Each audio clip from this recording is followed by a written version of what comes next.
নিজের লড়াই অসমাপ্ত রেখেই মহান আল্লাহর ডাকে সাড়া দিয়ে পরপারে চলে গেছেন শরীফ ওসমান বিন হাদি।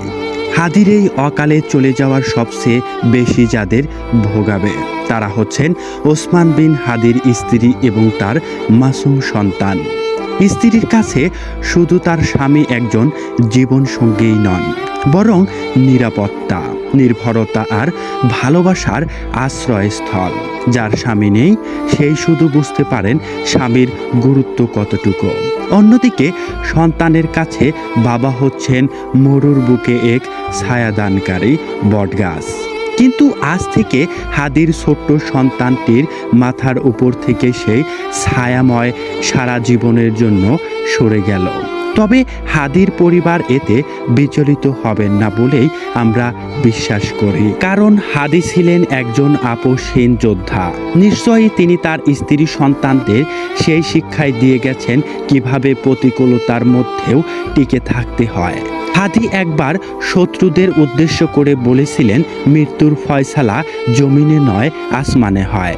আমি চলে গেলে আবার সন্তান লড়বে। হাদির স্ত্রীর কথায় ধরুন, হাদির গুলি লাগা থেকে শুরু করে মৃত্যু পর্যন্ত তাকে কিন্তু ক্যামেরার সামনে দেখা যায়নি, কারণ তিনি জানেন এই দুনিয়া ক্ষণস্থায়ী। পর্দার বরখেলাপ করে তিনি লাইফস্টাইলের সামনে আসতে চায় না। এই মহর্ষি নারী বিশ্বাস করেন আল্লাহ তাআলা জান্নাতে আবারও দেখা করিয়ে দিবেন হাদির সঙ্গে। হাদির পরিবার একটি আলেম পরিবার হিসেবে পরিচিত।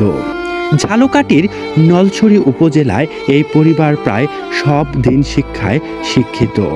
হাদি নিজে ঢাকা বিশ্ববিদ্যালয়ের বিজ্ঞান বিভাগ থেকে মূলত পড়াশোনা করেছেন। পরবর্তীতে শিক্ষকতা করেছেন এবং 2024 সালের বৈষম্য বিরোধী ছাত্র আন্দোলনে সাহসী ভূমিকা রেখেছেন শরীফ ওসমান বিন হাদি।